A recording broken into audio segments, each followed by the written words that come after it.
What up, y'all? I'm Dr. CBS here with Dr. Jared Ball, and you're tuned into episode 16 of The Last Dope Intellectual. All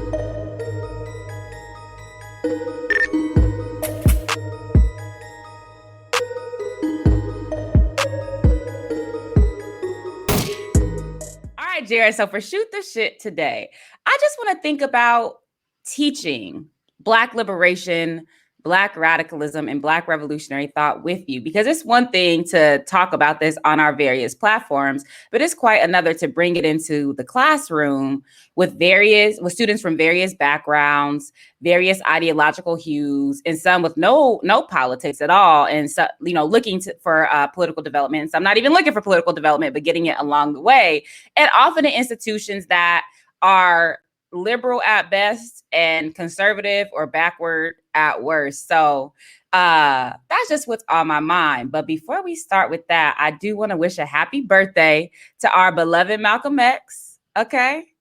To Lorraine Hansberry, to Yuri Kochiyama, and to Ho Chi Minh, and also apparently to Dr. Ishile's grandpa. That's right. All on May 19th. So the day we're recording. So happy birthday to those revolutionaries. Very Bandung vibes, right? The Afro-Asian solidarity vibes today. So yeah. Right on. Absolutely. And as we covered last week, to all those badass Tauruses. Period. Yeah, we're coming to a close. We got like 2 more days, but we out here.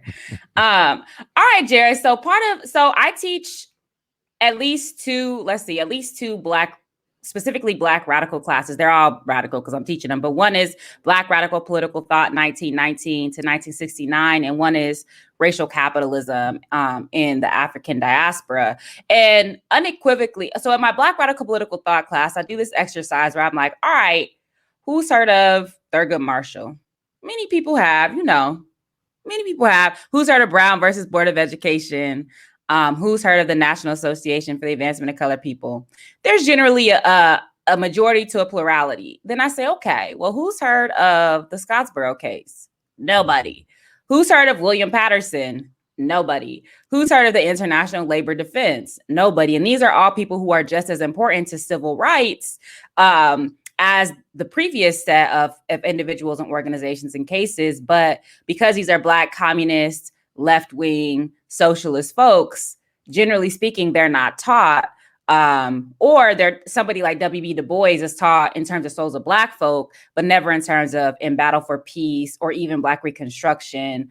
And so, it's just always very interesting to see, even if students have heard of Marx, they certainly ain't heard of no Black radicals. So like, what is generally your experience in your classrooms in terms of what students know about Black radicalism?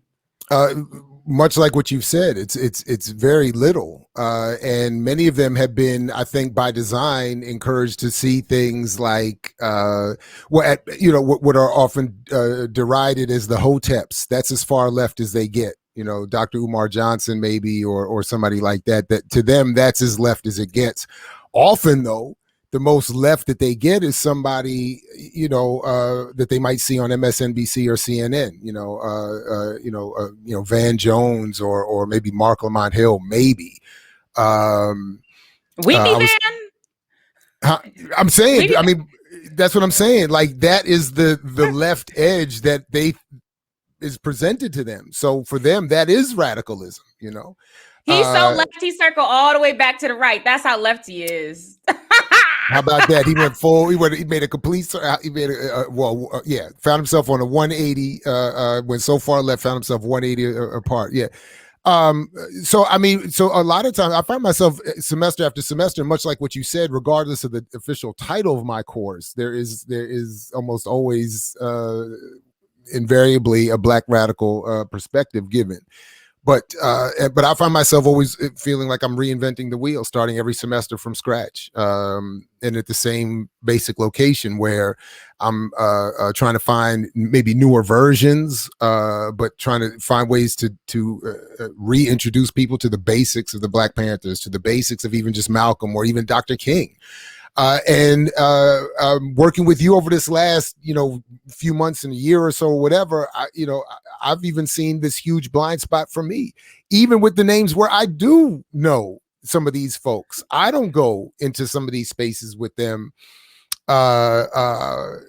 Anyway, so I mean, I find it to be very difficult and a challenge, at least, to try to find ways to bring in, even this past semester, to incorporate the perspectives that you represent so well, for instance, which get almost no coverage anywhere. So it's very difficult. It's a challenge, and the environment that they're brought up in. Most of the students I get are working class African diaspora students.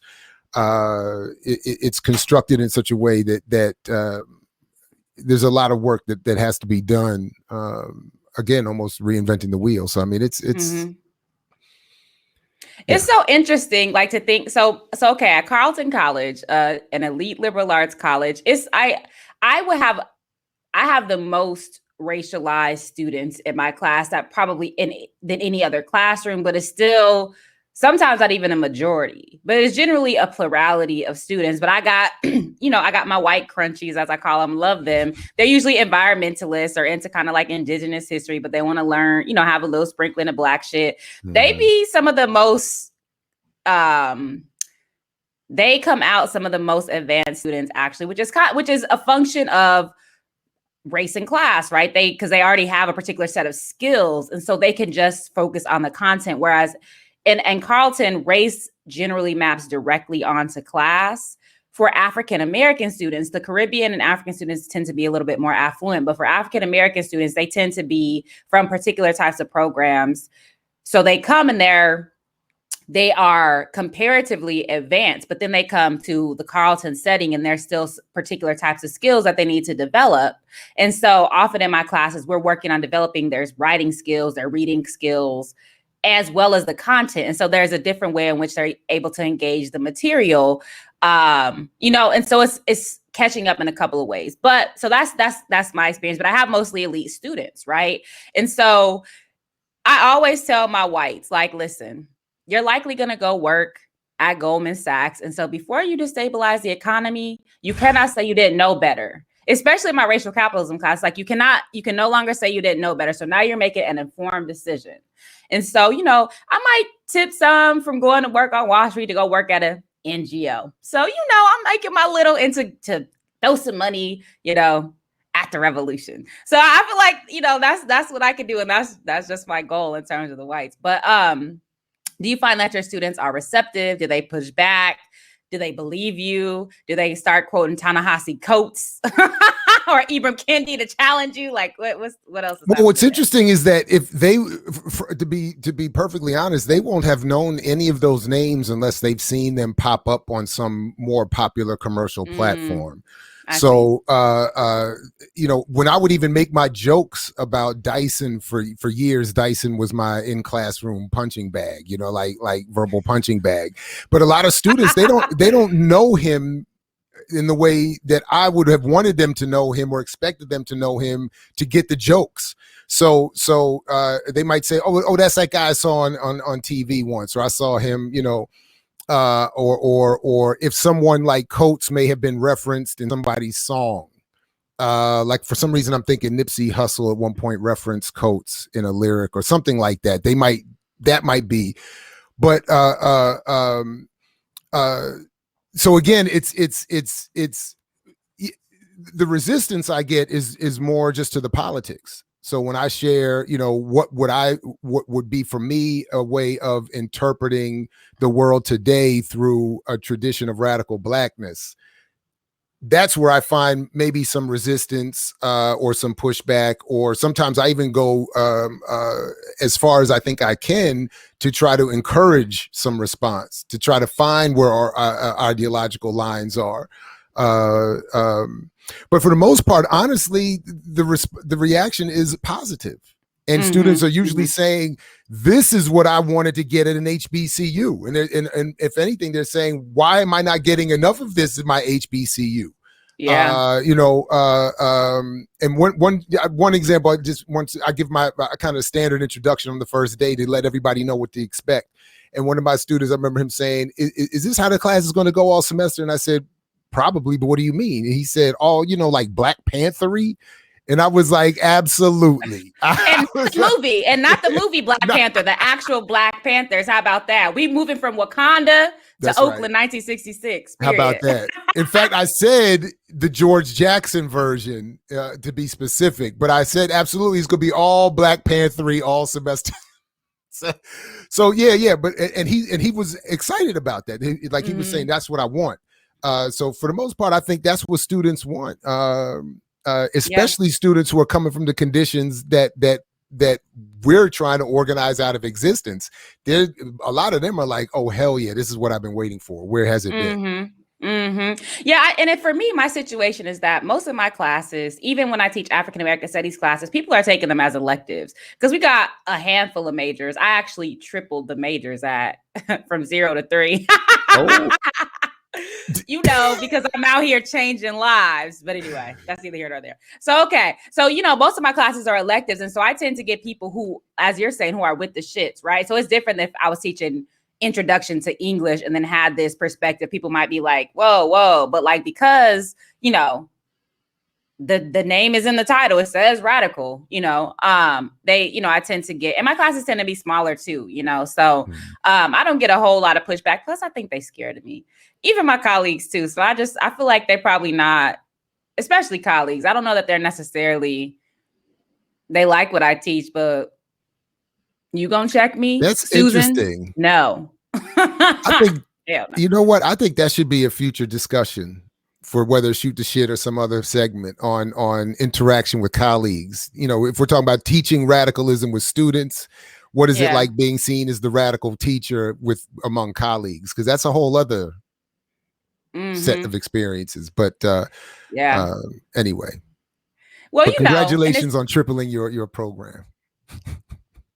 We had like 10 minors, and I changed the capstone course so that now the major, since it's such a small number, they have to go present at National Council for Black Studies. And so that's the good thing about being at a resource-rich institution, is that those things can happen because the institution pays for it. But it's also because, I always say, like, when the students take Black studies at Carleton, they're getting burden studies at this point because I teach all the core. And so taking them to the conference allows them to have a broader range. Like, ideological specification of NCBS notwithstanding, at least they'll be with other like young folks, because a lot of those people from like CSU, Dominguez Hills, Temple, etc., they bring their undergraduates too, and so it's just a good experience for those students. Absolutely. Now it's only really happened once. It was supposed to happen a second time, but that's when COVID hit. Mm-hmm. So, but I think it's a good practice to have them go present at conferences and be around other Black studies practitioners.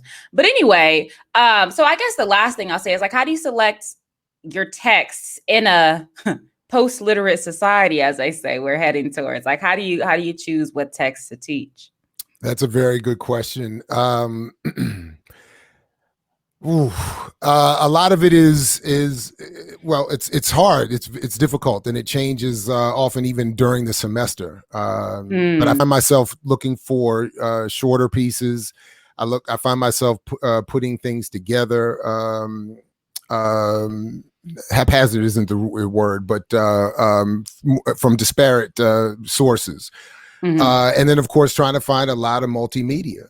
So I use a lot of the work that I participate in creating. I use a lot of the stuff we do at BPM.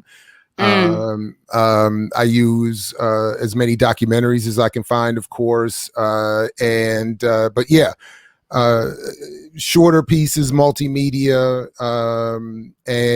or excerpts from larger pieces, at least, so that,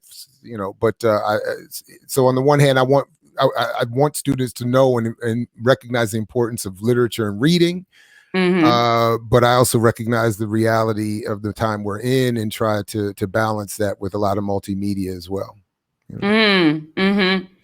I'm completely tone deaf. I be having the institution is, and so we assign like 150 pages of reading a week.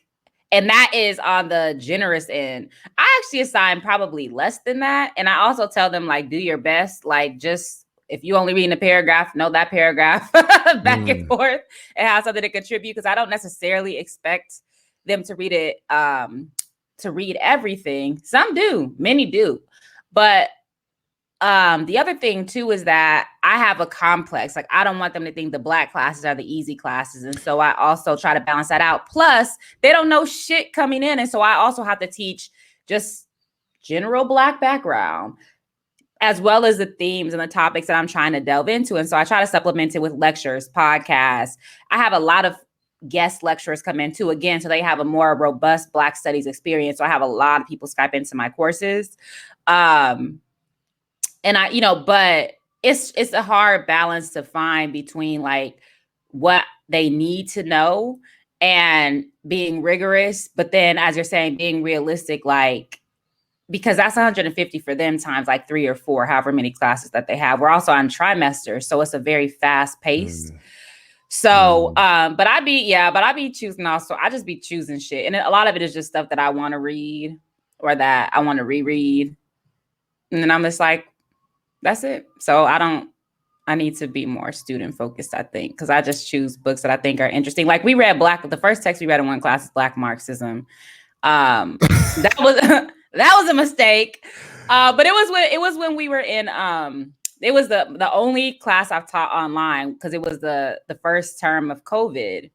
And I was, and I told them, like, we are in lifeboat mode. Like, this is not an online course. This is an in-person course adapted to remote learning. So this is basically a glorified reading group. So we got to spend some time reading it. But when somebody asked me, but weren't there markets in feudalism? So it's feudalism, capitalism. I knew I fucked up. I was like, oh no, I assumed way too much. And so, it's a learning process, but yeah, I have that problem too. I mean, I have to leave room for, I used to show the documentary The Corporation a lot, and the new version just came out, and hopefully I can get access to it. But the reason I bring that up is because at the beginning of it, they're asked, all these CEOs and Harvard Business School people, what is the meaning of a corporation? And they're all saying, I don't even know. We're not used to even explaining what that word means. So I find that is the similar kind of problem that I have in these classes, where, you can't take for granted terms like capitalism, feudalism, socialism, markets, commodities. Everything has to be, and so much of even just U.S. history, never mind the specifics of Black and African history, have to be laid out or recreated so that anything is meaningful. So it's a challenge. And then I make use of that phrase in the syllabus subject to change. That is my favorite phrase in the joint, because I'm often on the fly finding something and saying, this will work better this week. This is a piece that'll work better. This is something new. So I use the phrase, this is a live document. Ooh. Yeah, it's a live document. So it's subject to change at whim. So check the Blackboard or whatever the shit is called, Moodle. I think we use Moodle or something. Yeah, we're on Canvas. Yeah. So okay, the final thing, I guess, is like, something that I know I want to incorporate more in is more Black Alliance for Peace material. So things that are like on our website, our videos, the statements we do, the newsletters, much more BAP stuff now that is so much more focused on my radar, and even have some BAP members come and speak to my students, so non-academics. So what's something that you want to sort of incorporate, that you're like chomping at the bit to incorporate into your classes moving forward? Wow. Well, that's a good one. I'm gonna jump on that one. Bring more BAP into the class. Honestly, what I've already said, I try to do it this semester already, bringing in your work in the perspective of the actual Black left in that history. You said something a while ago. I know this is going on another, you had talked about the red baiting in NCBS. And I feel like my own experience with NCBS bears that out. And I think I've been subject to it. I think I've participated in it on some level, even unwittingly. And so that's something I've tried to correct already this semester more aggressively than I think I have ever before. So I think I want to continue down that path because not only because it's fascinating, but because it's obviously still relevant. So goofy motherfuckers, like, I ain't letting y'all goofy motherfuckers bully me. I'll take it from Malifi Asante just because I came to consciousness through Afrocentrism, so there's a level of respect. Your little fucking minions, no, because they're not smarter than me, they don't work harder than me, and they don't know more than me. So let's battle, is how I feel about that. And I know their shit at my shit. So anyway, that's future shit.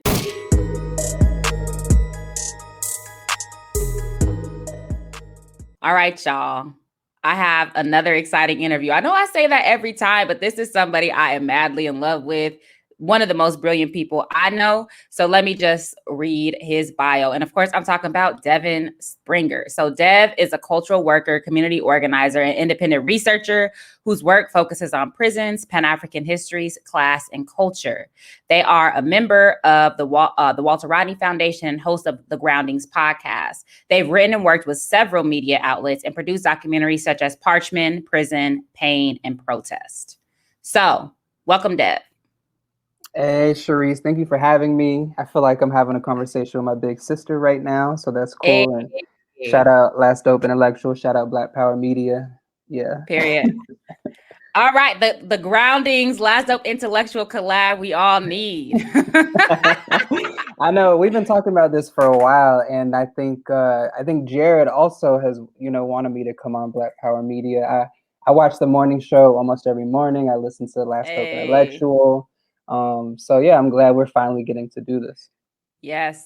Thank you so much. All right. So Dev, you are a poet, an activist, an organizer, a journalist, a writer, and an abolitionist, among many, many other things, I'm sure. So how did you come to your radical internationalist politics?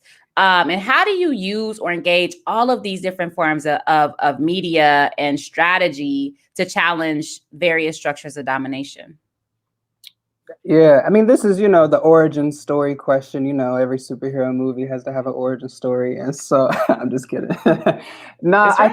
I think there's a story I like to tell. When I was in middle school and high school, I got into a lot of trouble. It was very bad, as you want to call it. And my mom took me and put me in this private school, Southern Baptist Christian private school, where I was the one of two people of color in the entire school. And senior year, there was a situation where at a basketball game, one of the families of our team shouted all kinds of racial slurs and obscenities at a Black boy on another team. And of course, my school was racist. They didn't do anything about it. They didn't do shit about it. And so the next day, me and some friends decided we were going to host a protest. And we were like, you know what? We've seen enough YouTube videos. We know we know how to do a protest. We tried to block everyone in the cafeteria. We tried to say some chants we had learned online real quick, and we had looked up, and I had reached out to some older friends of mine. Needless to say, it failed. It was a horrible fail. You can't shut down a cafeteria with 3 people, but but we tried, and that was sort of the first moment I really got involved in, I guess, trying to organize something bigger than myself, even though at the time I just was a kid, didn't know what I was doing. And from that point forward, it was just a very eye-opening experience, the way this school and these white people did not give a shit about us or what we did or our little protest or anything like that. Also, at a young age in high school, a family member gave me a copy of Assata Shakur's autobiography and Groundings by Walter Rodney, my hero. And there are 2 books that you can read in high school and fully grasp it and come away with this understanding that there's systems and structures that play way bigger than you and what you're seeing. And it helped me put words to what I was seeing and what I'd experienced as well. So I think that's really where it kind of started, was in high school and growing up in and around Atlanta. It's such a segregated city. It is such a exploited city. You have such this. Mm-hmm. I always talk about the Black misleadership class. Shout out Glenn Ford for that language. Hey. And, you know, Atlanta is such a prime example. And I'm not going to try and harp on it today because I don't want Killer Mike eventually is going to send lawyers after me if I don't stop talking. Okay. But, you know, it's like growing up in Atlanta, you just see certain things that you have no choice but to kind of be radicalized just from a young age. And the other part of your question is how I use all these different mediums. You know, I before I was any kind of politically conscious, whatever you want to call it, I was an artist. I was always painting, drawing. I was a photographer from a young age. My mom would always give me disposable cameras and just let me do whatever I wanted with them. And I was in local art shows and stuff. So I was just always had a love for creating art and imagery and visuals. When I was in high school, I started to really get into political art, and I was like, wow, like this is something that I could actually do, you know. And I had art shows and tried to do the whole artist thing, and I got tired of the art world for its own milky white bullshit. Milky white. Not milky white. You know, to use Walter Rodney's words. But and so, you know, that's how I kind of came just to love media in general, whether it's videos and visuals, painting, podcasts, writing. You know, I feel like something I heard on the Remix Morning Show, Jackie Luke Mon was saying the way that, you know, kids watch TV and without even knowing what Disneyland is, they know they want to go there. They know they want to drink a Coca-Cola because it's just so ingrained. I think that that's because there's a hegemony, right? Mm-hmm. Like the capitalists control the base and the superstructure. They control the means of production and all the imaging and media we see.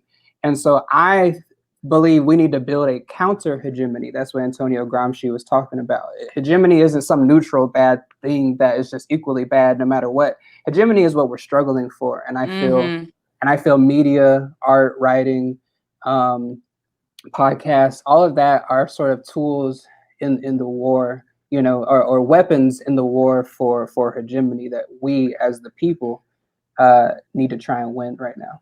And hegemony is in some ways more pernicious than brute force, because hegemony is what obfuscates the brute force, and really oppressors, that's the last thing that they want to demonstrate. It's the last resort, right? Because you want people to willingly, that's what hegemony is, right? You don't want to coerce. You want people to willingly subscribe to your ideas. And so, but I can only help, we'll talk about this in just a second, but I can only help to think about Palestine and how we're winning that narrative in a particular way, right? Because it's exposing the brute force, because nobody wants to side with the barbarian unless they themselves are a barbarian, right? But we like to think of ourselves as civilized. And so, you know, the capitalists, the white folks, the pan-European project have the monopoly on violence. But as they're saying, we can struggle over the narrative and ideology, you know, pending revolution. Yeah. Pending revolution, right? I mean, you know, I'm a revolutionist. I think you know that very well. But what you need in order to make a revolution not only happen but succeed and sustain is you have to have control of both the base and the superstructure. You know, I believe it was Castro who said a revolution is an authoritarian event. It is, you know what I mean, in a sense, because you're struggling for total hegemony, which is when not only your arms and your warfare and your factories and your workers and your means of production, but also the ideas and thoughts and and cultural element of society in general, when they're in unison with each other, and you as the masses can control that, right? That's why you can look at somewhere like Cuba and see revolutions sustained for decades now, because they understood there was a cultural element to revolution. That's why Amilcar Cabral, you know, African revolutionary, was so intrigued with this notion of culture, you know, and so trying to understand it from a revolutionary realm. So in Palestine right now, for the first time since I've even been aware of the situation, is like the dominant narrative, the hegemonic narrative is losing. And there's I think it's because people are not filtering themselves. They're saying what it is. This is settler colonialism. This is white supremacist settler colonial violence funded by this imperialist military known as the US. And so, yeah, like they're losing. They're scared. They're shaken. I don't know if I can cuss on here or not. I was going to say something else, but. This is my show. Are you fucking kidding me? All we do is cuss. Yeah, like they're scared shitless and they're shaking in their boots because they're losing that that cultural aspect. They're losing that narrative. And you can do less and less and less the more you lose that narrative, I think. But it's also about the conjuncture, right? And about interest convergence, as Derek Bell calls it, right? So there's elements of the ruling class that has to capitulate because there's Haiti, there's Colombia, there's Palestine, there's Yemen, there is Brazil. All of these things are happening at once. And so there's so much imperial backed violence, there's so much not to mention, the pig murders here that are happening consistently. And so it's a particular conjuncture that is,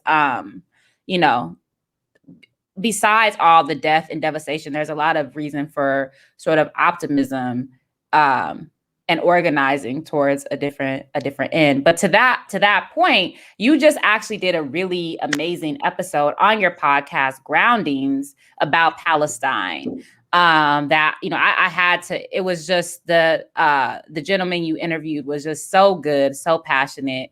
That I had to tweet about it. It had me tearing up and everything. But so can you tell us about what's going on currently for folks who don't know? If you have to live under a rock not to know what's happening currently. But can you give us an overview and how it continues the long history of Zionism, settler colonialism, and genocide, and how you connect Black struggle to Palestinian struggle?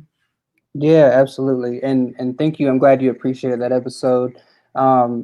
I don't get nervous for a lot of episodes I do on the podcast just because I've been doing it for a few years now. But that was one that it felt a little bit different because it's just right now the situation in Palestine feels very dire. And Mohammed Al-Kurd, who I interviewed, he just has a way with words at only 22 years old. Like, shout out to him. But he's from Sheikh Jarrah, a neighborhood in Palestine that right now Israel, who is the settler, colonizing occupier of Palestine, is essentially trying to clear out that neighborhood to make more Jewish Israeli settlements.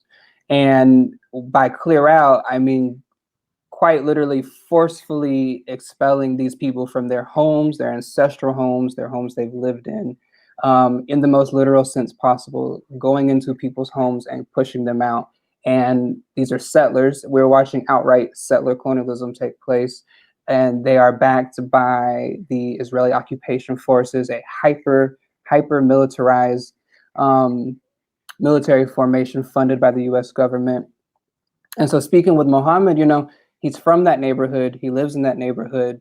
You have this very personal element when he speaks about things. He's talking about being asleep at night and Israeli settler soldiers looking in his window, or it's saying on his ID that he lives there in this neighborhood, yet they not letting him into his home or into his neighborhood, while Israeli settlers are allowed to walk freely and go and steal people's homes. And so this is sort of, as he put it, a microcosm of the larger situation, where Israeli has been clearing out Palestinians by the thousands, by the millions, to build these settlements, to steal the land. They want the land. They want the resources that come with the land. This is all in the name of establishing a so-called Jewish state or Israeli state, right? And at the same time, you have Gaza and the West Bank that are as well occupied by Israel, are being bombed quite literally with just rains of airstrikes and bombs.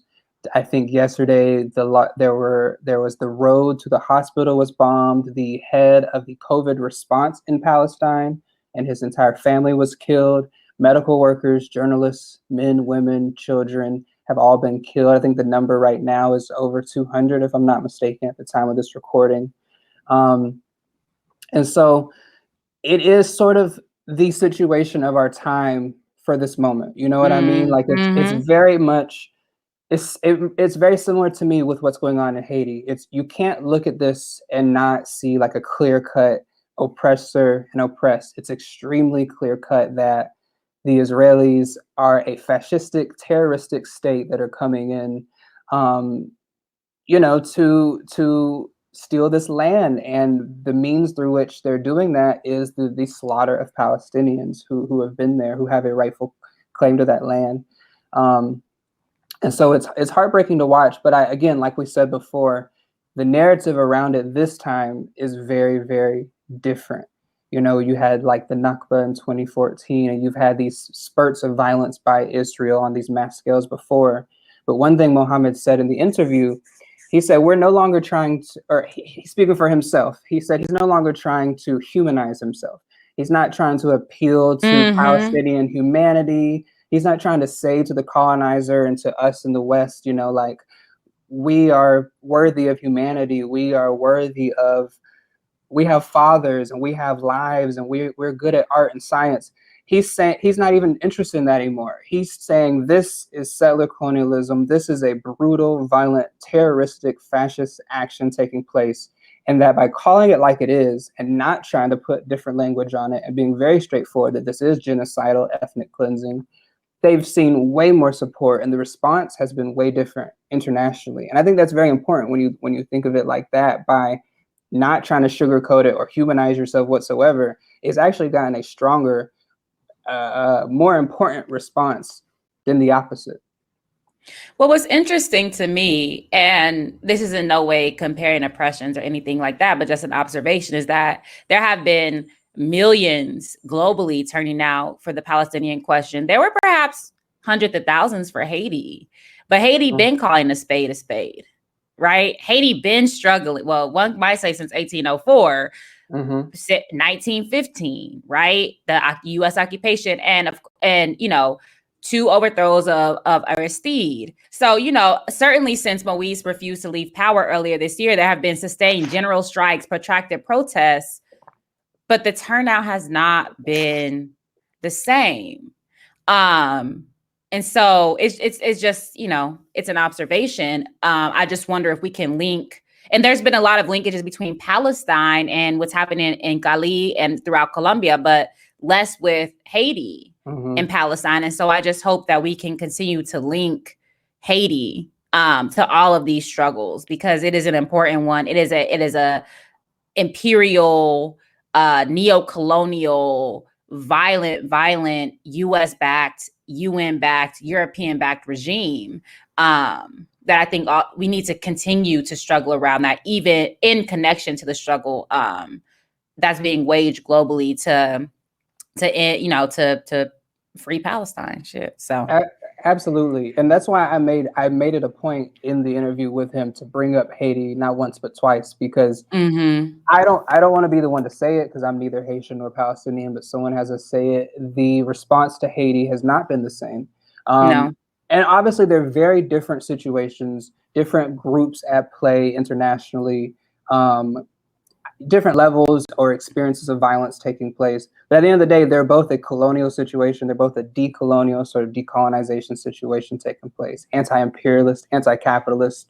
You know, Haitians are burning tires. They're burning American flags. They're at their protests burning Israeli flags, alhamdulillah, because they're like, fuck Israel as well. And they're, you know, there's even solidarity between Palestinians and Haiti, which we've seen from both sides, is not even really being explored and exploited the way that I think it should be. And so looking at that, it's not to make comparisons like you said, but it is to sort of put a fire underneath people's asses to ask why you're so strongly identifying with one when it's a similar situation that is being reckoned with inside of Haiti, right? And obviously the people of Haiti are of darker complexion and are Black. We you know, that's a sort of obvious answer.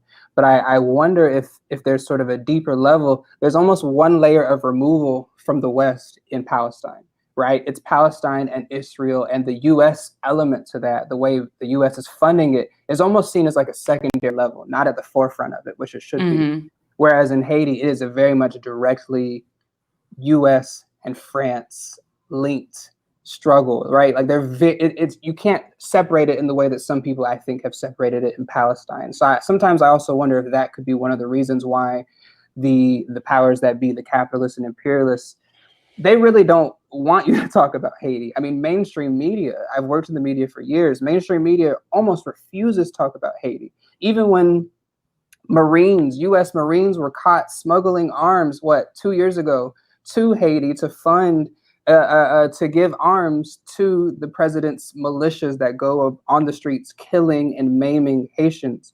you didn't have CNN, MSNBC running stories about it for a week straight. And the few local news channels that did, they brought on, of course, petty bourgeois, Haitian business owners and stuff like that, who didn't even talk about the US Marines and this, you know what I mean? So it's just very much these obvious discrepancies. And so I'm right there with you, and finding ways that we can not only talk about one, but bring them in conversation together, I think is like, for us in the media, you with your podcast and Black Power Media and me, and finding ways to bring them in conversation together is also kind of our job too. So thank you for for pushing that. Of course, from AFRICOM to SOUTHCOM to Israel, we got to challenge all of this domination. So, okay, so shifting gears just a little bit, you wrote a really dope article, or it came out, I want to say last year, in the journal Souls, about a Black women's grassroots network in Cuba called Red Barrial Afrodescendiente. Can you tell us more about that article and the group, and how does Cuba even fit into the conversation we've been having so far? Yeah, absolutely. And thank you for bringing this article up. I had some issues with the publishing process. Yeah, I have written academia off for the rest of my life. But, I think that this was, shout out to Souls for publishing this article for me. But, they didn't necessarily publish the completed version. They published the incorrect version with lots of typos and errors in it, and it's still up right now. So when you go and read it, make sure you understand that. A point of frustration. But, the Red Barrial Afrodescendiente stands for, it's hard to translate, like the network of Afro-descendant neighborhoods, if you will. And it's this sort of organization collective in Cuba ran by several Black women, Maritza McBean Lopez, Damiante, Idelcy, Alfonso. So basically, they formed this network, and it's autonomous projects in Havana, Matanzas, and Santiago, as well as a few other places to an extent. And there's various autonomous projects that deal with Blackness and Black organizing in Cuba. For example, you have a community project in Matanzas. You have some Black feminism and hip hop related projects in Havana, projects related to Black hair and Black culture in Alta Habana. And they formed this network to kind of connect all these things into one collective body. And they did it on the basis of Paulo Freire's sort of radical pedagogy. And what I really mean by that is like public education or popular education, sorry. So the whole entire thing is based organizing around popular education. And it's some of the most unique, radical, and inspiring organizing I have ever had the privilege to learn from and to be involved in. And they are quite literally changing the shape, function, form, and face of the conversation on race and Blackness in Cuba, along with other groups, not just them, of course, but I'm biased, obviously. So, and so, what they do is they hold these public forums, and it's popular education. They have a topic or a subject or an initiative that they just bring the community together, and they discuss in these principled ways that they learned through popular education training. They value everyone. They're anti-homophobic, anti-sexist, anti-misogynist, all those lovely things. And so this article, I really wanted to just try and have in the English language, share what they're doing, how they formed it, because I think it's a model that maybe we could replicate elsewhere. And it's been very fundamental. Cuba has had a lot of sort of issues or stumbles with race over the past 20 years. And the President Diaz-Canel, he actually last year or the year before, he announced a new initiative on race in Cuba. And the grassroots groups like the Red Barrial Afrodescendiente, are the ones who actually pushed for that and who made that happen. And they're the ones who are kind of at the table in this government push. So it's really the government uplifting the grassroots and trying to sort of have this bottom up, from the bottom up framework, while still trying to have a hand in it and support it too, which I think is very radically different than how we see anything in the US. But So yeah, I mean, it's a group, is ran by women, but there's people of all ages, genders, sexualities, all that stuff in it. They have support from both people working independent of the government, artists, journalists, activists, writers, uh, workers from all sorts, as well as sort of allies and people within the government who are supporting it. So it's a experiment in Black radical organizing in Cuba that has had major payoffs in the 8 to 12 years that they've been around. Mm-hmm. It reminds me of the organization Red Thread in Guyana. I need to talk about that sometime. Yeah. Anyway, so yeah. So, but it's, the future, they say the future is female, and I'm like, fuck that. But I will say the future is Black radical revolutionary women organizing for socialism. So, I mean, hey, yeah. I support it. Like, it is what it is. The future might not be women, but there is no future without women. You know what I mean? Yeah. Literally, because we gotta push them out. And I will say, like, the thing about the Red Barriada Afrodescendiente, or I'm gonna say RBA. It's a lot easier. The RBA is like, I'm a part of a group within that called ACERE, where we're working to make linkages with Black people in the U.S. and what they're doing. But it's so interesting bringing artists, activists, organizers from the U.S. to see what they're doing, because in Cuba, they are under crushing U.S. sanctions. I mean, they just put out a report this week that they lost, I think, $330 million from their agricultural sector because of U.S. sanctions. And so they're under very crushing U.S. sanctions. They're operating on a budget of non-existent peanuts, and they just get shit accomplished. They are like stopping inter-community violence. They're educating people about race and racism. They're outspokenly anti-racist. Like, they're doing so much with so much less resources. They don't complain about it. Like, it's just very much, how are so many of us in the US with so many resources doing so little, if we're being honest, like considering the circumstances. And not everyone is doing little. Some people do so much they don't even get a lot of sleep at night. I'm not speaking generally here. But it's just very inspiring in the sense that they really instill in you, like, you don't need $1 million budget. You don't need to go to a nonprofit funded by the Rockefellers and the Ford Foundation in order to feel like you're an organizer. You can really do some shit in your community with what you have at arm's reach. And that's what you should be doing, because that's what a guerrilla intellectual would do anyways. Yeah, that's dope, man. And I think that it's a good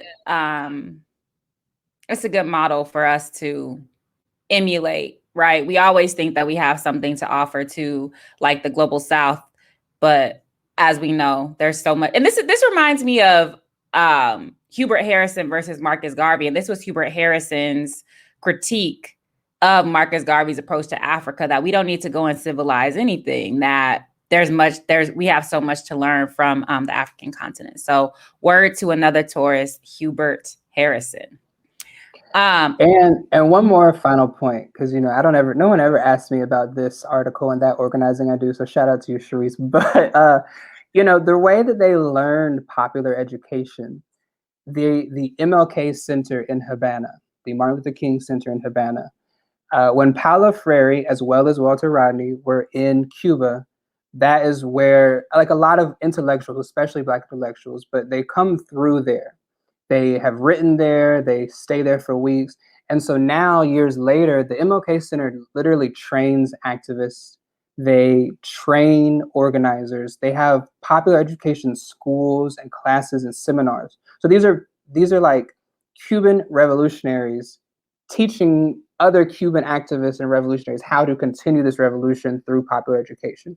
They have literally instituted revolution in a sense. Without it being co-opted and with it still remaining radical. And I just think that we don't have much like that in the US, and that also is something we should be trying to figure out how to emulate. And it's not like some activist boot camp training class where you get some shirts and you get a water bottle with the BLM logo on it, and you get, Essence hits you up.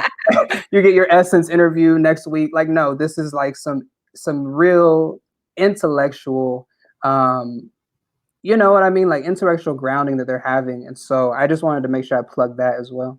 It's kind of like Highlander folk school. It also reminds me of what like Kamal Franklin and them are doing with community movement builders, like actual community rooted organizing and political education.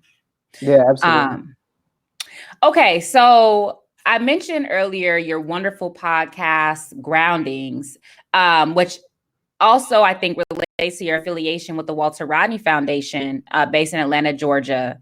And then you're also working on a separate Walter Rodney project. So can you tell us how Groundings came about, how you got affiliated with the Walter Rodney Project, and a little bit more about this project you're working on? And it seems to relate to your love, our shared love of Walter Rodney. I think we both identify as Rodneyites, Rodneyists. You know, we both love Patricia Rodney and the Rodney family, Asha, Kanini, and Shaka. So yeah, just run us all your Walter Rodney tea.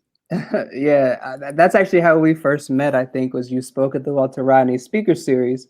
And I was like, oh, let me slide in her DMs on some friendship. And I was like, I like this woman. This is my type of friend. But you know, shout out Patricia Rodney, Asha Rodney, every day, all day.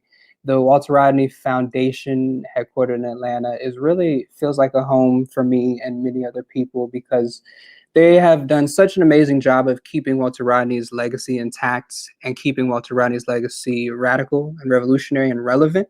And I think those are the 3 R's that are important. The way the podcast came about, you know, and I want to make sure I say this on wax because people get mistaken. I have no desire whatsoever to have a monopoly on Walter Rodney, his name, his work, his legacy, anything like that.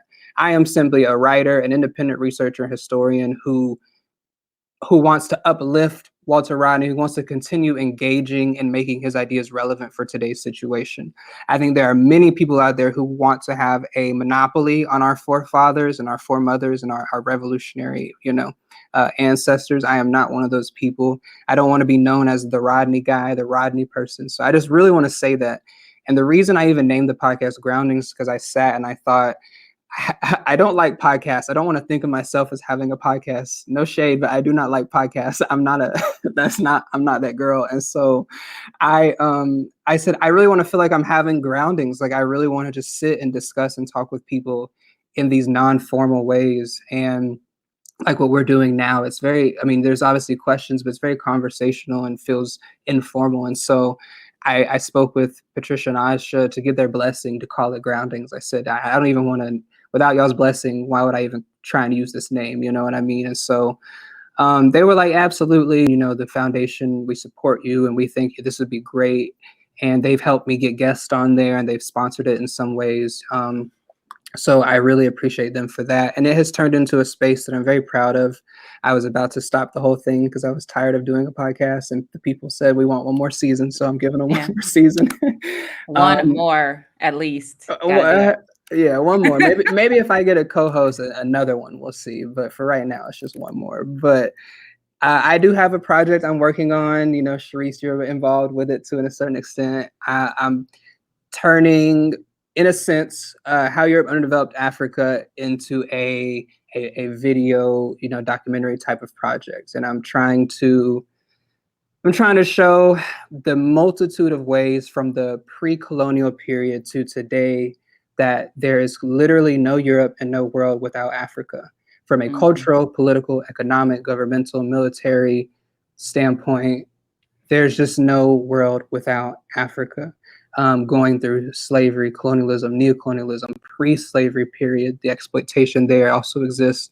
And I'm using Walter Rodney's How Europe Underdeveloped Africa as sort of a primer text for that. It's supposed to be out later this year. Me and the studio who's helping me produce it are, we got our little things going on. I don't know about them right now. But, that's what I'm working on right now. I'm really excited because here's the thing. So many people pick up their phone or their computer, go on YouTube. So many people are out here creating Instagram stories that take them 2 hours to create. People are are send pictures to friends before they post on Instagram saying, which of these do you like best? People are editing already. People are creating and generating content already. Why are we not generating content that needs to be generated? Why, what I'm trying to put my my money where my mouth is, my time and energy where my mouth is, and create this kind of content. And I really hope people listening, if you love Walter Rodney, if you love Jamil Al-Amin, if you love El Haj Malik Al-Shabazz, if you love Angela Davis, whoever, Assata Shakur, create content around that person. It's free nowadays. Go to canva.com and do it. Like, it's really free. And so that's what really made me join on to the project that I'm working on now. And hopefully not too far from now, I'll be able to share more details about it, Okay, we're looking forward to that. So just finally, you mentioned earlier that you're an independent researcher, but at one point you were in academia, right? But you decided to leave. So why did you initially go to college, and why did you decide not to continue? And what role did your politics or your political orientation have in both of those decisions? Yes, academia. Yeah, I'm not like blanket statement anti-academia, because history has proven, despite its multitude of limitations, there is still work that can be done, and they're useful work, right? I mean, we just talking about Walter Rodney, for obviously, CLR James, Du Bois, there's multiple examples of this.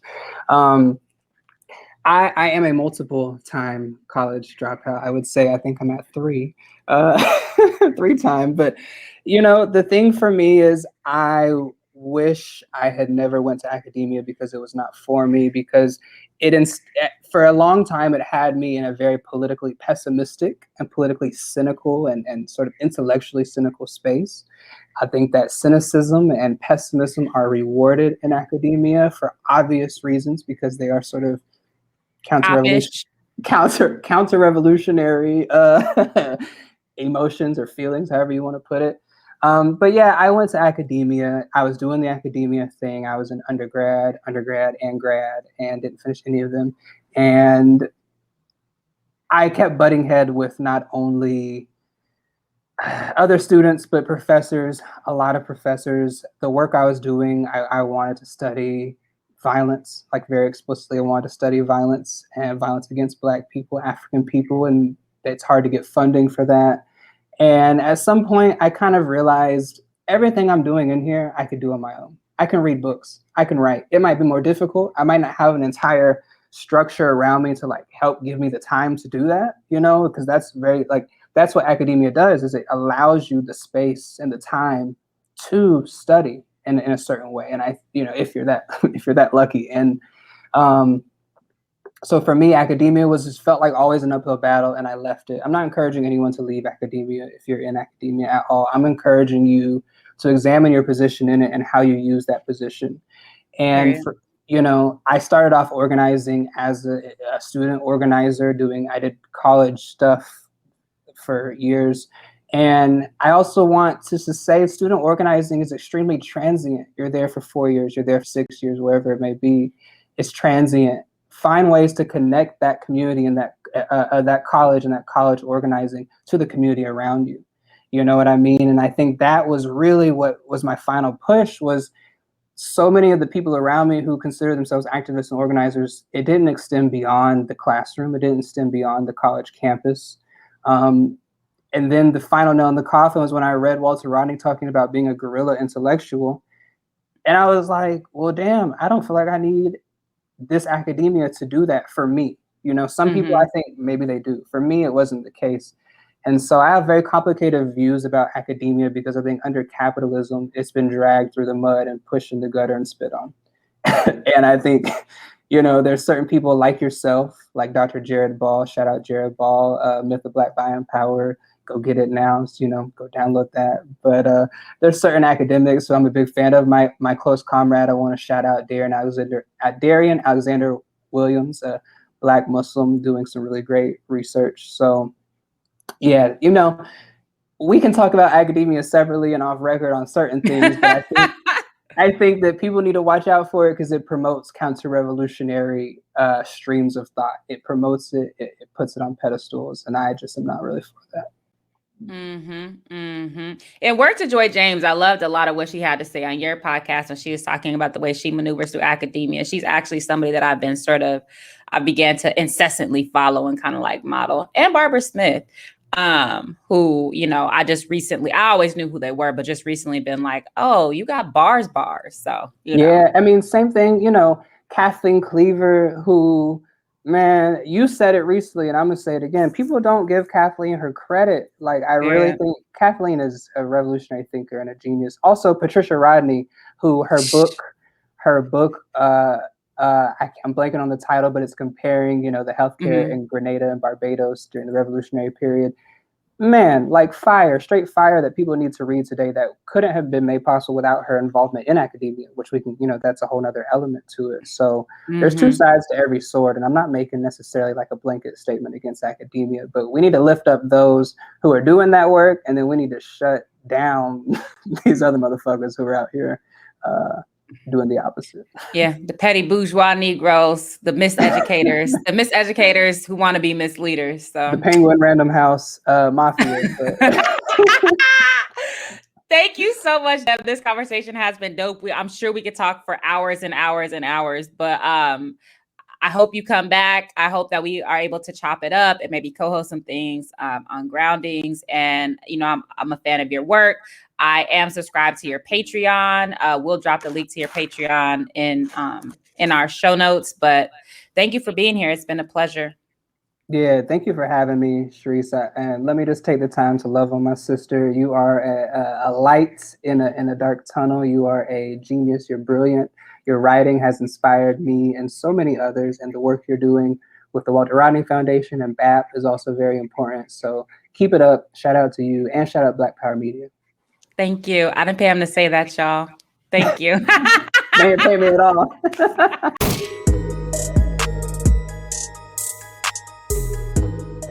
All right, y'all. So for this segment of History of the Present, I want to read something from Maurice Bishop. It is a speech he gave called Imperialism is Not Invincible. And he gave this speech on September 6, 1979, at the Sixth Summit Conference of the Movement of Non-Aligned Countries in Havana, Cuba. So Grenada, after the revolution, became part of the non-aligned movement, which was a movement that was neither explicitly aligned with the Soviet Union or aligned with the United States, was set on forging a third way in terms of economic development, self-determination, political autonomy. And so Maurice Bishop gave a speech here. And so I want to read it and then describe why it's relevant today. He said, "Comrade President, our government is firm in the principle that there can be no meaningful peace in the Middle East without an acceptable settlement of the Palestinian question. It is on the basis of this principle that we reject and forcefully condemn the Camp David Agreement. This agreement was engineered by the United States imperialists in their continuing efforts to divide the Arab world. We reject the agreement because it offers no solution to the Palestinian people. We reject the agreement because United Nations resolutions have made it clear that agreements can only be reached under the umbrella of the United Nations.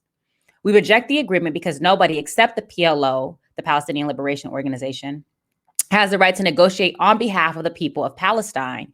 We reject the agreement because Camp David is against the interests of and is not supported by the Palestinians, by the PLO, by the Arab nations, and indeed by the entire democratic, progressive, and socialist world. Comrade President, as I stand here and look around this assembly, it reminds me that the PLO is here. It reminds me that in the third row, the leadership that signed the Camp David Agreement is also here. And if we were to ask the assembly to indicate who they regard as the authentic spokesman of Palestine, the only people who would stand up would be the comrades in the seventh row, the comrades of the PLO. And Comrade President, the problem of Palestine goes even deeper.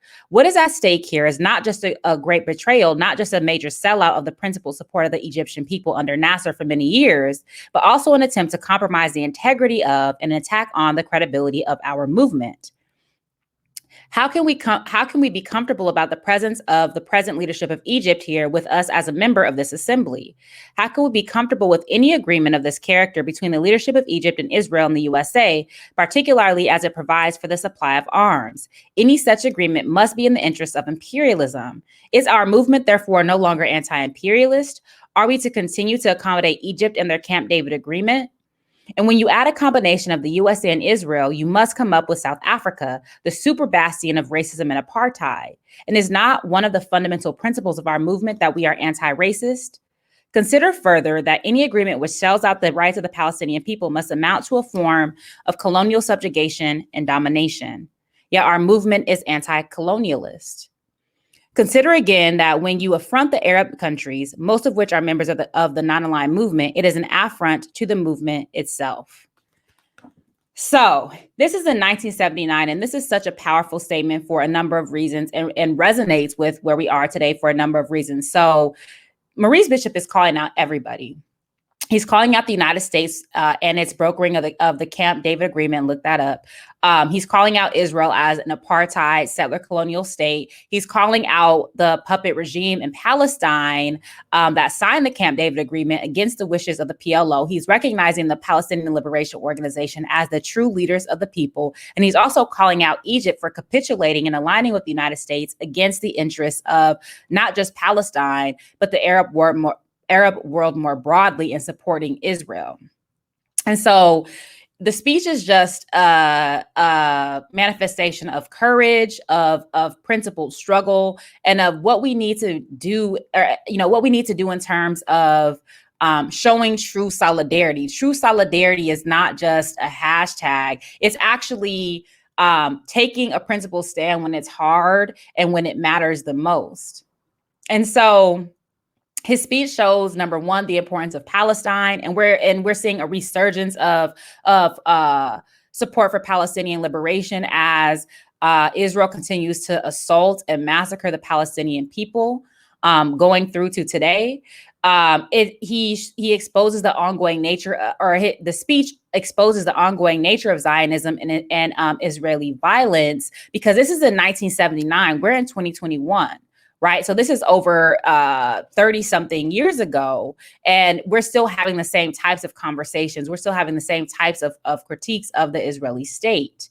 It also shows the importance of internationalism, right? Because he's making all of these connections between the need for Palestinian liberation and the ways in which, and the ways in which Palestinian liberation means something to all of the non-aligned countries, right? Which tend to span Africa, Asia, and Latin America, but also how the international connections between Israel and the United States amount to the same type of apartheid regime that is still at that moment still manifest in South Africa.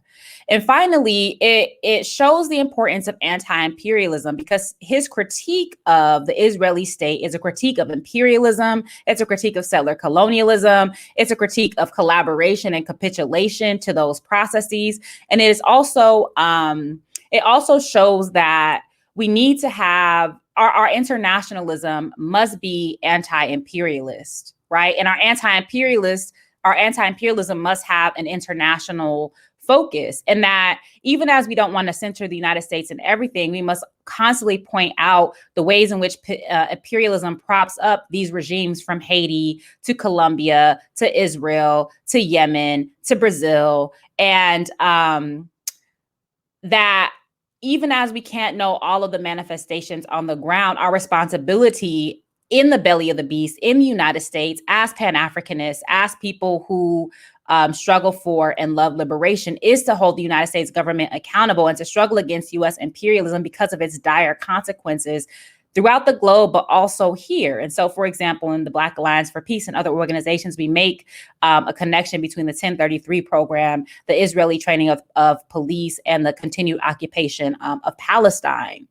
We made the connection between the 1033 program, the U.S. backing of Israel, and AFRICOM and Southcom. So we do all of these things because that is what an internationalist analysis requires. And that is also what international solidarity requires, is making these linkages, not making a one-to-one comparison and not engaging in any oppression Olympics, but making the connections between the different ways we suffer under the yoke of colonialism, settler colonialism, neocolonialism, imperialism, and genocide. And So I wanted to lift up Maurice Bishop because I love him. I had my Maurice Bishop shirt on last week, but because his words remind us of our responsibility and of the courage that it takes to challenge ongoing Israeli terrorism, occupation, and violence, but also that reverberates out into the world and has consequences for us wherever we're located. So that's our history of the present for this week.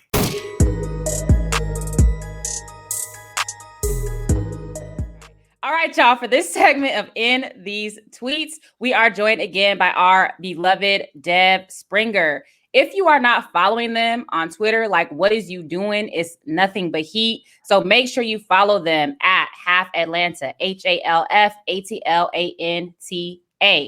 So for the first tweet I want to talk to you about, Dev, it is such an important tweet, especially for these times. You said, in all seriousness, I think Black people need to have a conversation on the steady growing trend of Black Zionists in our communities. Inspired and emboldened by their evangelical ringleaders, it's a growing strain of thought and ideology. So what inspired that tweet? And can you just say more about Black Zionism, which is embarrassing? Really? Yeah, it's embarrassing even saying that, and we can think of what Kwame Ture had to say about the Zionists and the only time they're good. I'm not going to say the actual quote, but, I think that right now in the Black community, there is this propaganda war and campaign by the US government and by the Israeli Zionists to try and further entrench Black people into the Zionist project, which is ultimately ironic because Zionism is an inherently anti-Black project. I want to make sure people understand that. It is inherently anti-Black. Black people inside of Israel, as well as around Israel, Black Palestinians are deeply oppressed because of the Zionist project known as Israel. But we have this push right now. There's sort of Christian Zionism, and there's evangelical pastors and preachers who are indoctrinating their congregations into the thrones of Zionism. They're going on delegations to Israel. You have HBCUs, I believe Morehouse recently actually, are taking students on delegations and are doing partnerships with Israel and whatnot. And so this is such a point of contention for me because I feel like ending Zionism is a necessity for like Black liberation, right? Like for us to have a sort of total view of Black liberation as an ideology and a practice, just like with Pan-Africanism, we have to understand the end of Zionism is detrimental as well.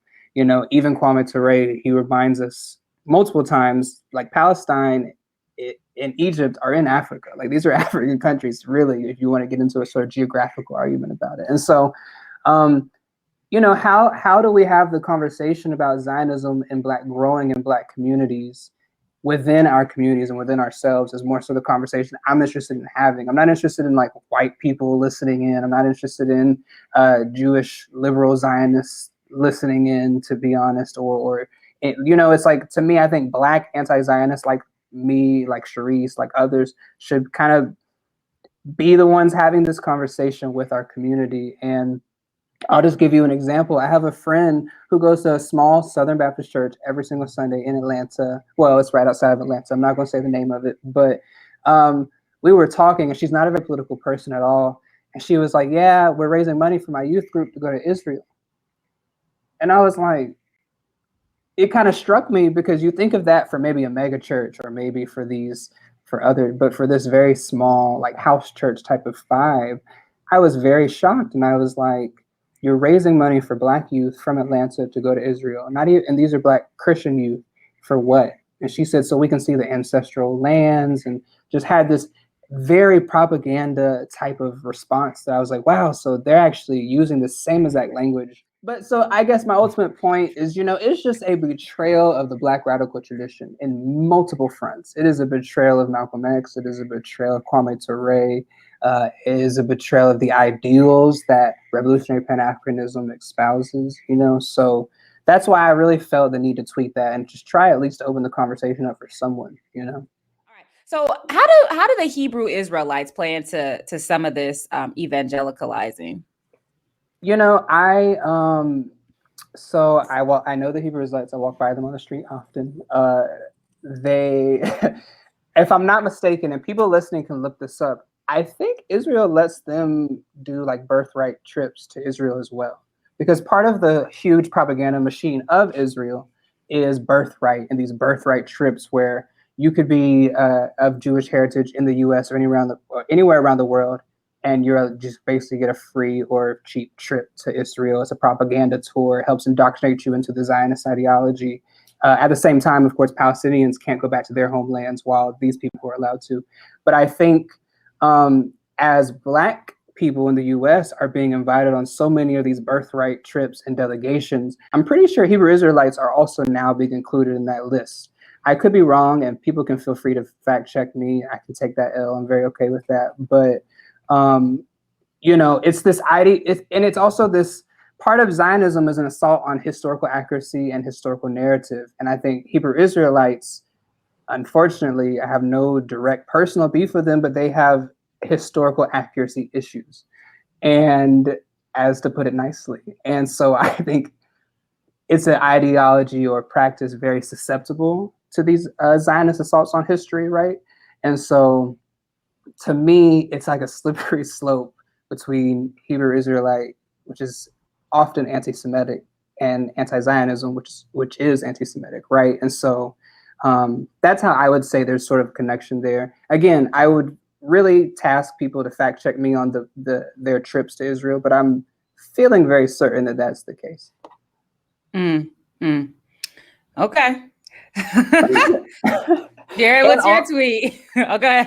And also, I think the other part of it, you asked about Black people specifically. There's so many points to hit this from, but with Black people and Palestine, one, Palestine actually has a very rich African history in Palestine. And for people who, I've seen some confusion online, there's many parts of that history that are completely divorced from enslavement and chattel slavery, which I know some people, it's hard to imagine African history outside of that, right? But in that region specifically, there's a very rich African heritage and history and very rich African communities in Ramallah, in parts of the West Bank, in Gaza and stuff like that.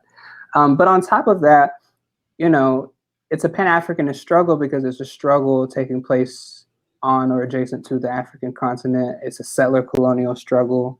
It's a struggle that Black radical people from Angela Davis to Kwame Ture and Nkrumah, Winnie Mandela was like a huge, supporter of BDS and freeing Palestine. It's sort of a struggle that we've also been tasked with. And Dr. Seneca Vaught, a former professor of mine who I look up to, he always says the African diaspora is such a state of mind. That's how he phrases it. And he says within that state of mind is Palestine. And I think that's a very interesting way to look at it. I don't know what y'all's thoughts are, but I did just want to add that in there real quick. No, I certainly largely agree. Yeah. And as I saw you warn, I didn't have this as one of my selected tweets, but as I saw you warn some folks, you have a background in studying the seminary, so people should be careful. So I'm not going to step out there. Yeah, seminary was the first college I dropped out of. So for mine, well, I had a whole bunch because I would agree with what Dr. CBS said, that if folks are not following you, there's really, what the hell are you doing on Twitter? What's the point of being out there for if you're not following somebody like this?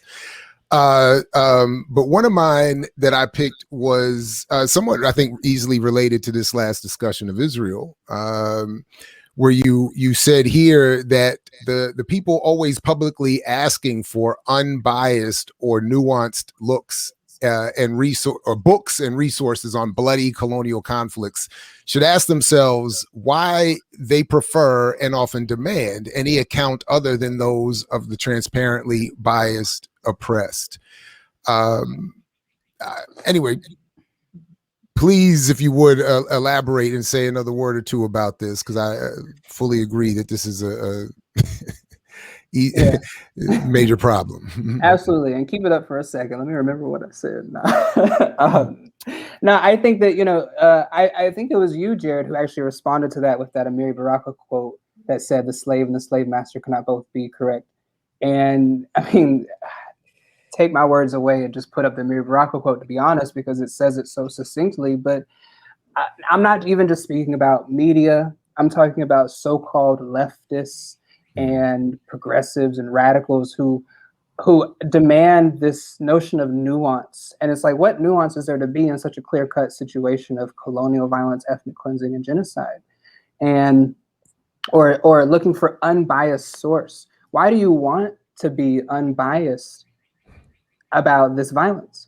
I don't want to be unbiased. If I see someone on the street being ripped from their home and evicted and shot at and maimed and economically, politically, culturally exploited, I don't want to be unbiased about that. I don't want to be nuanced about that. I want to call it like it is. And I want my source, who I'm learning about this from, to also be someone who has no desire to be unbiased about it. You know, I think obviously there's the larger debate about objectivity. Is there such a thing as objectivity or not? I don't even care about that that argument at this point. Like, I genuinely don't care about these little philosophical things that happen. I'm talking about the idea that we have to be unbiased about violence, about, you know, if someone gets shot in the face, do I need a nuanced description of that? Do I need a unbiased, you know what I mean? And so I think this is where we can also make a parallel to what Sharice was talking about with Haiti earlier, as well as police killings, police lynchings of Black people and Black men here in the US. You know, I didn't need some nuanced, unbiased account of what happened to George Floyd or Tony McDade or Breonna Taylor. I don't need an unbiased account of what's happening in Haiti. I want them to be biased because I want them to tell me what the fuck is happening. You know, and I think so many times this call for nuance is really nothing more than a silencing tactic, right? We've all seen people say, oh, I can't speak on the Israeli-Palestine situation because I don't know the entire history of the Middle East. Okay, I don't know all of Native American history, but I do know that they were genocided and colonized and they were enslaved, et cetera, right? In many of the same ways we were. So I think we have to call this shit out when we see people say, I'm so confused. It's such a difficult situation. That's a deflection. That is weak. That's weak energy. I don't keep weak energy in my circle. Like in my circle is bad bitches and strong people. And so that has no place. You know what I mean? And so I think this is something that's universal and not just for Palestine. And I hope people understand when I talk about this. I mean this in all situations in the political sphere. I'm done with like this unbiased, nuanced situation. It's going to keep us in the same place. That's for like the blue vests and that's for the blue checks. That is not for people who are serious about revolution and moving forward, who want their information transparently. No, the ones who shoot people in the face and want nuance, that's Dick Cheney, and get the man to come on and apologize to him. So we can't, exactly. No journalistic dicks, please. Right. Yeah, and his daughter, I just want to say his daughter got fired. That apropos of nothing. Darling. I mean, like, tell me this, Jared. If me and a gang of people come up in your house, drag you out of it, push you out in the streets, and then someone from a neighborhood down the road says, I can't really trust what Jared is saying about that. Jared is clearly biased. It happened to Jared. Of course, Jared's biased. Would that make sense to you as the person that happened to? No, you just described who I'm going to go get first. Before I even go get the person that drugged me out. They got first. I'm actually going to want the most biased source. I'm going to try and go directly straight to the person it's happening to. And I think if you put yourself in the situation, whether it's Palestine or Haiti, Black people in the US, people under AFRICOM, right? People experiencing imperialist violence under AFRICOM, like, you want the most biased. You want the person it's actually happening to. They're not going to give you nuance. They're not going to say, I am unbiased and neutral. And they're not going to give you this Angela Davis professor talk where they're using these radical imaginary languages and whatnot. They're going to tell you that shit like it is. And so I think, I don't know. Maybe it's just me I'm a petty person, but I'm so, that it's almost like a headache at this point. And that is the dominant narrative on US media. Like, we can't bring this person on because they're biased. It's clear it's happening to them. And so, yeah. The other thing we need to understand is that this demand for objectivity is inextricably linked to this demand for perfect victims, right? Because to be biased is akin to being guilty.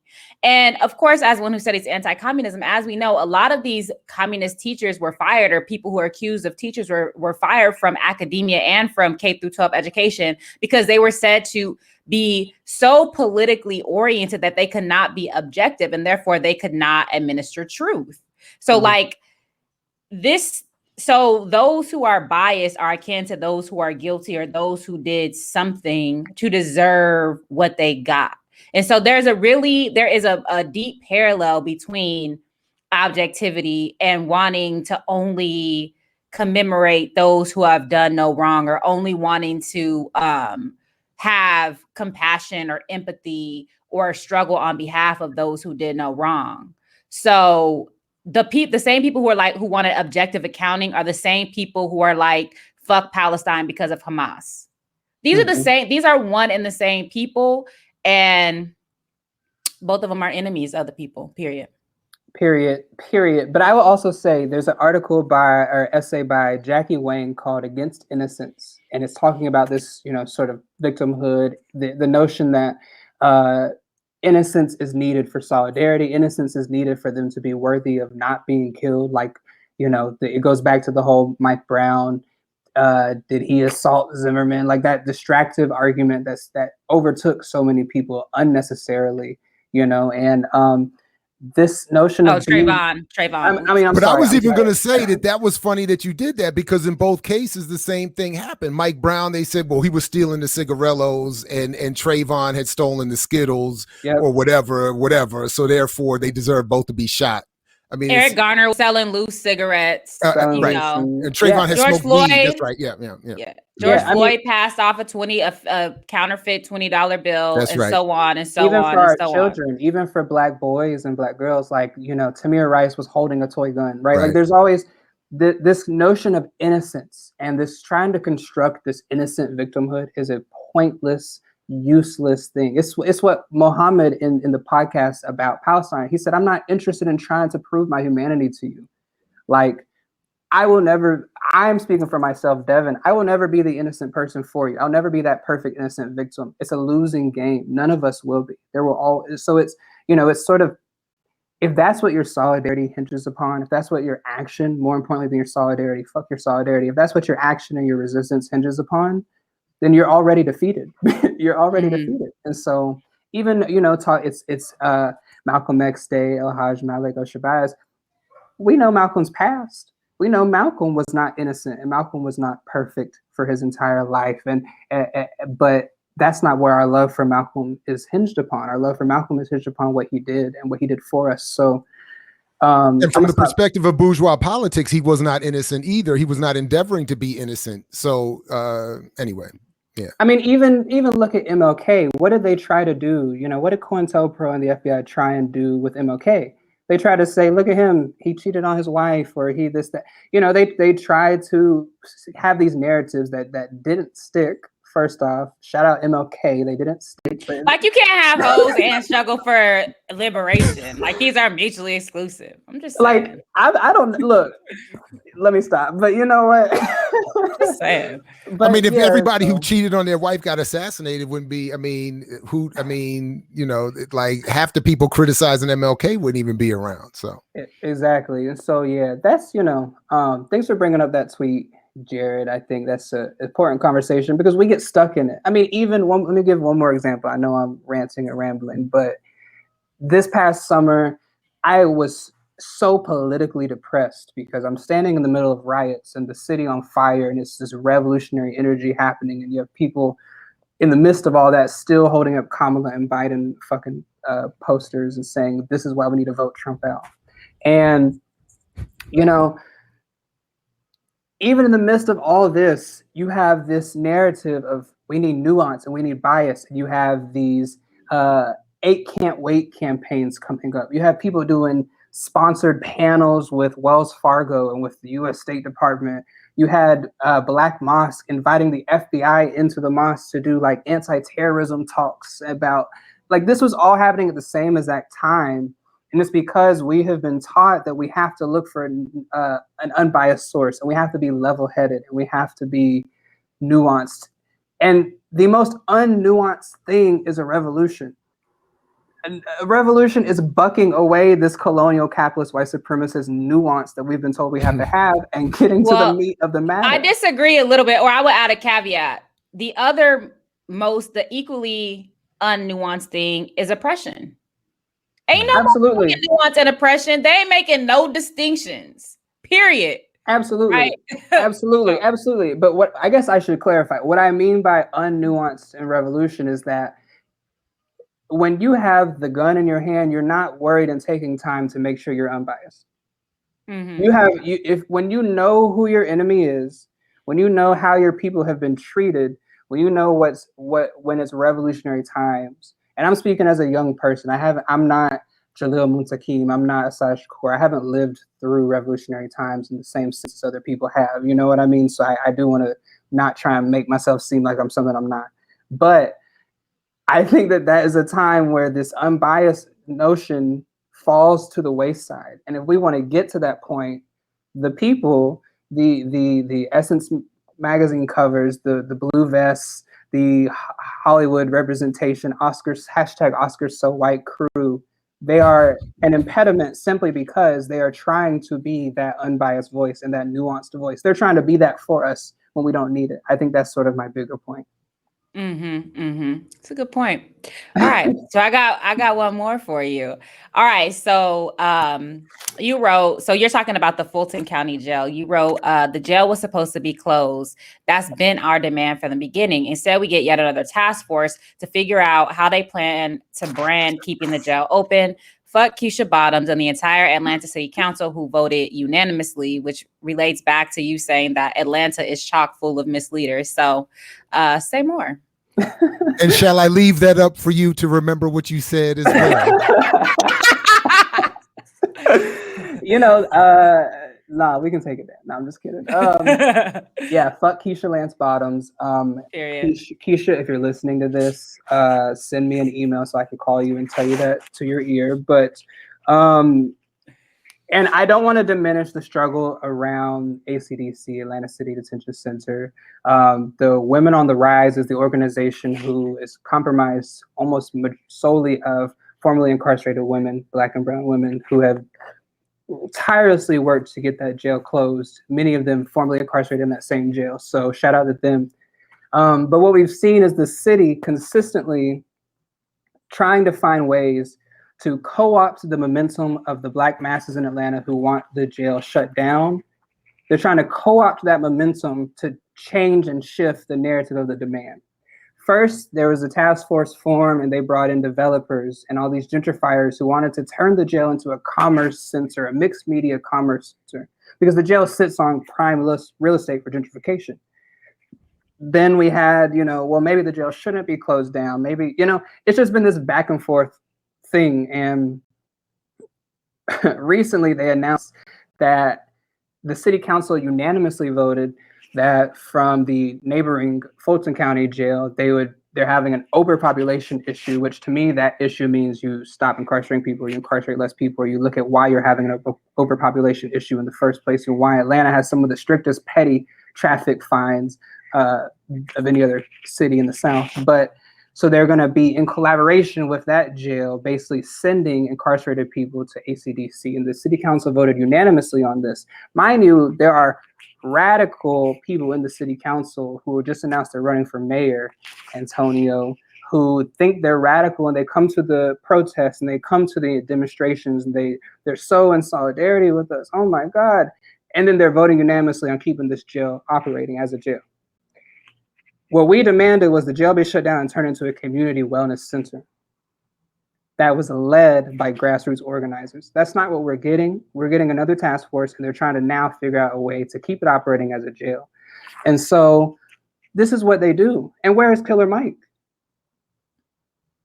Is there a cricket sound? Do we need to get DJ Eardrum in here and give us a cricket sound? Not DJ Eardrum. You talking about Ear Doctor? Hey, my bad, brother. Hey. No, I'm leaving that in for him. He needs to hear that.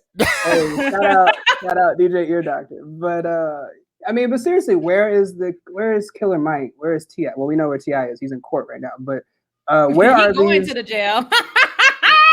Which gives him even more reason to struggle against it. Like they try to put you in there. But do you see what I mean? Like our leadership in Atlanta is consistently, they're not failing us. They're doing what they want to do. They're doing what they're supposed to do as this elected class. They're doing exactly what they want to do. Killer Mike is nowhere to be found. Keisha Lance Bottoms does not care.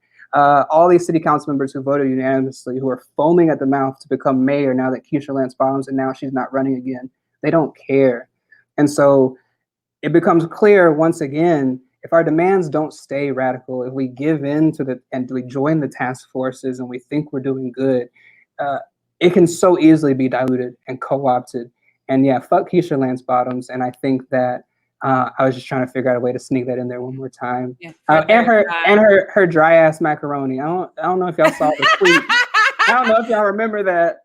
How dare her? How her dry ass relaxer. Like I thought we was off that. I mean, anyway, sorry. Oh, wow. Yeah, but you know, and Jared, I know me and you have talked about this. You know how I feel about this Black misleadership class. I think that Rodney, Frantz Fanon, CLR James, they really tried to warn us. They tried to warn us in very prophetic ways.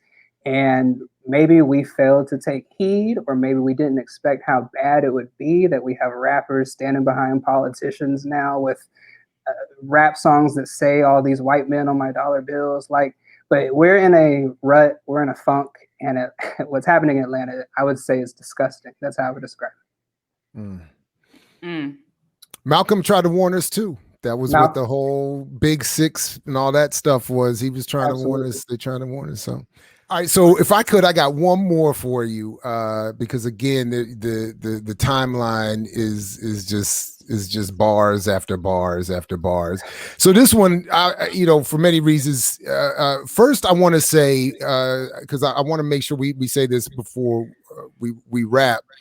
I want to shout out in all of these tweets that Dev has the hashtag Free Mumia as their name here because, well, Free Mumia. And there's a lot of unwillingness in journalistic spaces, those also claiming to be radical and alternative, to cover political prisoners. So shout out to that aspect of it as well. But the rest of this tweet speaks a lot to what we've been talking about, and I think also to my own approach specifically to media criticism. So I really appreciated this as well. Wanted to highlight it from just a few days ago. Actually, you wrote, the infrastructure, fibers, grounds, airwaves, talents, information, messaging, funding of U.S. media is inextricable from the settler capitalist project. Therefore, it should come as no surprise that any views which truly challenge the settler capitalist project are not allowed. I don't think enough attention is paid not only to settler colonialism, but the particular relationship media play to that settler colonial project.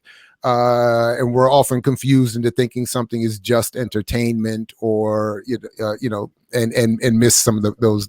Anyway, so I appreciate this, and I'm happy to have you elaborate as much as you like on this particular tweet. Yeah, I mean, absolutely. It's no secret that U.S. media is controlled and ran by capitalists, by imperialists. It is funded by ad revenue from corporations largely, as well as direct donations from billionaires, et cetera, et cetera. And so I just, once again, trying to cut through the bullshit, I'd want people to think about this. If you are a capitalist, your bag comes from you being a capitalist, and anti-capitalist rhetoric, real anti-capitalist rhetoric, is detrimental to your is detrimental to you and to your existence, your class's existence. Are you going to let something that challenges that in a meaningful way actually onto your airwaves? It's a very basic contradiction. I think look at the Black Panther film. People spent so much time trying to intellectualize and make that into something more radical and meaningful than it really was, right? I think all of us here are very in agreement about that. But Marvel, we know, is a $1 billion corporation with ties to not only the US government, but the US military and propaganda. We didn't need to spend time debating the merits of Black Panther as a political project, because we already know if it was truly radical and revolutionary, Marvel would not have been the one to fund it. I think that is just a very straightforward principle. Like, if I am allergic to blueberries, I'm not going to pay someone to make me a blueberry pie. You're not going to look for the nuance in the pie. I'm not going to look for an unbiased They kind of taste blueberry. like blackberries, though. I'm not. But if you put a particular side with it or drink it with a particular brand of milk, brother, it might. I know you got your EpiPen. I am biased against blueberries. I love, for the record, I love blueberries. Shout out blueberries. But I think it's just very, Lenin said I'm probably going to butcher this, but the last rope that capitalists sell us will be the one with which we hang them, right? And I think that's an important statement, but no one pays attention to the fact that he says the last, right? Like the last, meaning that they're not going to sell you that rope until they absolutely have to, and they have no choice to, and then that's still going to be the one that is used to end them. And so I think that, just to end it with a period, we're taught logic at a young age. It's very elementary school logic. If I'm allergic, if something is antithetical to my very existence, something is antithetical to the capitalist class, and the capitalist class can control this media, then they're going to control what's said on it and what happens on it. And of course, you have slip-ups, you have moments where people get on air and say some shit the host didn't expect them to say or whatever. But for the most part, Kanye West, Bush doesn't care about Black people. Bush doesn't care about Black people. He said what everyone was feeling, right? But Mohammed, once again mentioning him, the CNN or MSNBC person said, "Do you support the violent protests in support of Palestine?" And he said, "Do you support the violent dispossession of my family?" You know what I mean? And they said in that segment, switch, transition, outro. And having worked in media, I can tell you, and on a international news set, it is controlled, it is contained. We can't control what people say, but production controls who goes on, controls the questions, controls the images shown while people are talking, controls the advertisements that play at the commercials, controls when we cut a guest off and we let them keep talking. I mean, really, it is controlled, it is contained, it's bought and sold. So I guess, and Jared, I know a few years ago when we spoke, you said, sort of Black media avoidal, you talked about that avoidance. And I love that, because I think it's really a corporate media avoidance that I'm enduring right now, that I guess people should just really force themselves to try and get their information elsewhere is my ultimate point, because they're not going to give you what you need, because what you need is for them to no longer exist. Period. Right on. Yeah. Thank you again for joining us for another segment in these tweets. Again, follow them at Half Atlanta to get all these hot takes, all the flames, all that good analysis. And hopefully we'll have you back again soon. Yeah, thank you for having me. I'd love to come back. Y'all got me in I'm a little bit post-Ramadan fiery, bitter maybe, but thank you for having me. Shout out once again, Black Power Media, Jared Ball. Once again, I've told you this before, I love what you're building with I Mix What I Like, Black Power Media, all that. Y'all are really helping pave a way for young people in the media like myself to figure out new, different, bold, and important ways of doing the same work. So shout out to both of y'all.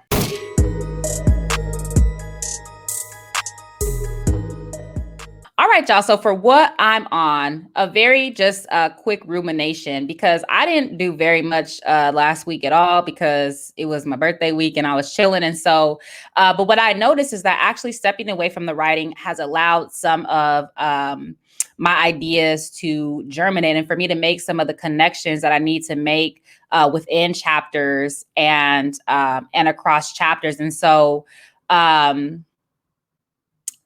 I think it's important I was listening to this Audible book from Stephen King, where it's a book about writing, and he's talking about writing novels and writing fiction, but it's really important for a number of reasons. It's really useful. I forgot the name of it, but just Google Stephen King on writing. It might even be called On Writing, but essentially he was talking about after he finishes a novel, he steps away for 6 weeks and then comes back to it for the second draft with fresh eyes, because he knows he wrote it, but he's less close to it. And so it feels like somebody else is writing. And so he's able to make cuts and edits in ways that don't feel as personal or as difficult because he's had some space between it.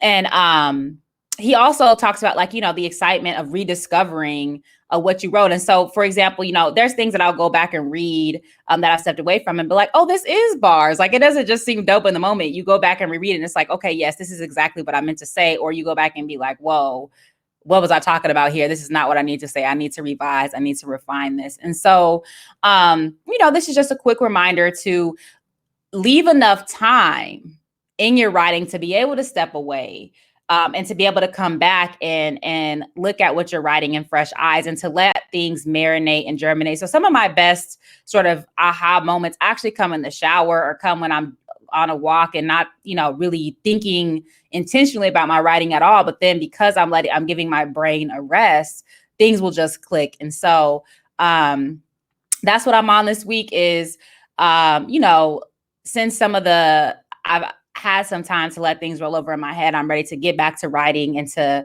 refine and revise some things, and to continue this sprint to September 1st to finish this book. So, all right. So, Jared, do you have any closing thoughts? I do. And the first one is, please, everybody, listen when Dr. CBS says about leaving time. Don't let that 6-week period be the 6 weeks or more between you submitting your final draft and the book being published and you seeing then all of what you should have seen. All right. So anyway, first of all, another great show. Congratulations. And another once more belated happy birthday to you and all those badass Tauruses.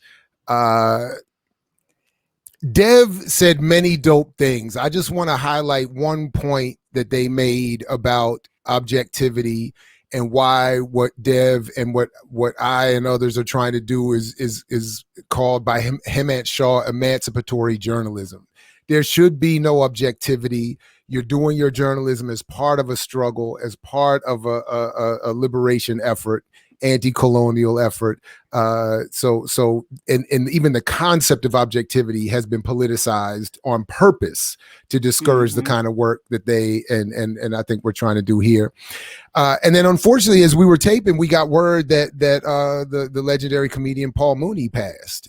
So I just wanted to take a quick moment, and we'll definitely do more on this, but to say, rest in peace to Paul Mooney. Definitely. My wife and I got to see him live once. It was a great opportunity, although we did make the mistake of sitting and trying to have our dinner and drinks in the front row. Which is not the move. 3 to 4 minutes into the set, Paul Mooney sits right at the edge of the stage, and the spittle was everywhere. So the jokes were funny, but he was flying. So it was like the drinks and the food were wrapped. 3 minutes in, we just had to sit. But it was worth it. The show was off the hook. You talk about people being whitelisted for their politics. Paul Mooney, legendary writer, and anyway, so shout out to him. And anyway, as far as what was done here and your work, again, another great episode. Congratulations. Thank you. One of my favorite phrases comes from Paul Mooney. Everybody want to be a nigga, but nobody want to be a nigga. That's it.